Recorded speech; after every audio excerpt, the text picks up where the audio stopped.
આ ધવલભાઈ અને એમનું જે ગ્રુપ છે એ રણજીતપુર દ્વારકાની નજીક છે. અહીંથી પોરબંદરથી લગભગ 100 કિલોમીટર ઉપર અંતર થાય છે. ત્યાંથી એક નાનકડું પેરાલાઇઝ ટાઈપનું ડોગ છે, એને અહીં મૂકવા માટે આવ્યા છે. ક્યાં અંદર છે?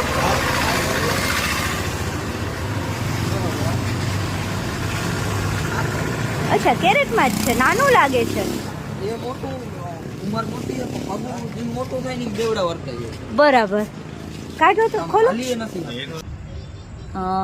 એને પગમાં તકલીફ છે, ચાલી નથી શકતું. કેટલા ટાઈમથી એવું છે? જન્મથી જ આમ ધીરે ધીરે બેન્ડ વર્તા જાય. ઠીક, જન્મથી પગું બેન્ડ વર્તા.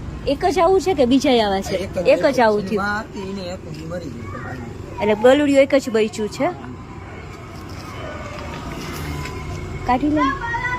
કેરેટ જ લઈ લે, ઉપર સીધું ઉપર મૂકી જ લઈએ.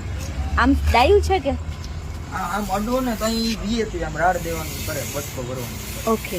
આમ દેને ખવડાવો ને ક્યારેક ક્યારેક આમ બટકો ભરવાનું ને એવું કરે. હા. એ જાતે ખાઈ લે છે કે ખાઈ નથી લેતું? ખાઈ લે.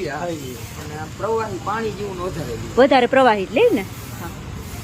રણજીતપુરથી ધવલભાઈ અને એનું આ ગ્રુપ છે એ જે ડોગને મૂકવા આવ્યા છે, તો એ લોકો અત્યારે અહીંયા સુધી પહોંચાડવા આવ્યા છે. દ્વારકાની નજીક છે, 100 કિલોમીટર ઉપર દૂર ગામ છે ત્યાંથી. તો ભાઈઓનો ખૂબ ખૂબ ધન્યવાદ, ક્યાં સુધી એને પહોંચાડ્યું.